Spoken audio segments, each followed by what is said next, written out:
Hot off the record-setting resurrection of Evil Dead Rise, writer/director Lee Cronin turns to one of the most iconic horror stories of all time with an audacious and twisted retelling, Lee Cronin's The Mummy.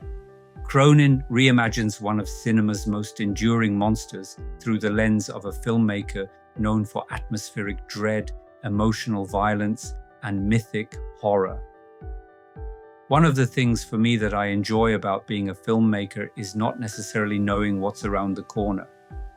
Conceived as a bold new chapter in Universal's ongoing effort to resurrect its classic monster universe, the film draws inspiration from both the 1932 original and the ancient curse mythology that has haunted popular culture for nearly a century.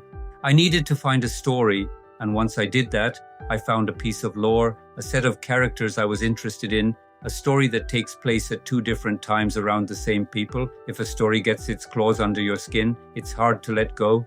Cronin approaches the material not as a spectacle-driven adventure, but as a psychological descent, an excavation of grief, obsession, and the terrifying persistence of the past. His vision is shaped by the same sensibilities that defined Evil Dead Rise: intimate human stakes, tactile supernatural menace, and a world where the boundaries between the living and the dead erode with unnerving ease.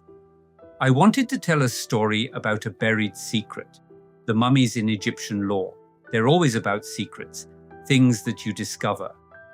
The story follows someone who goes missing and gets returned, not necessarily sooner than expected, but sooner than an entire lifetime having passed. It felt like investigating that mystery, being able to get under the skin of that, something I've always loved and enjoyed.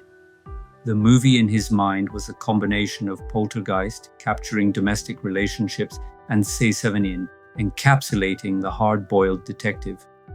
I definitely wanted to mash up some really dark themes with some warmth, and I always think family is a great way into a story, especially a horror story, because it's something that we can all identify with. The concept within the movie leans itself to this slow unbinding versus a sudden explosion of horror right on your face. I've got history and renown for being someone who creates some pretty gory set pieces and some quite shocking imagery. This story plays with psychology, dread, and chills. I think when it comes to gore, it has to be based on context.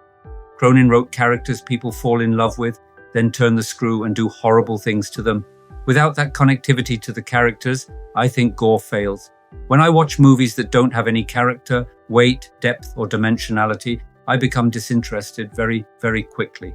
For Cronin, the power of gore and horror, set pieces that sear into your mind, is it's all part of the experience. I write stories as some sort of dark ride or roller coaster, and sometimes it's silence, and sometimes it's just clicking towards the corner. But sometimes you also just need to be hit very dramatically in the face and in your mind with something that completely raises your heart rate and changes how you're feeling about the experience at the time. For Cronin, the power of a frightful image is something unique. I always love to play with and use to bring the audience on a ride and to entertain as well. When you are trying to make great effective horror scenes, there must be something familiar about it.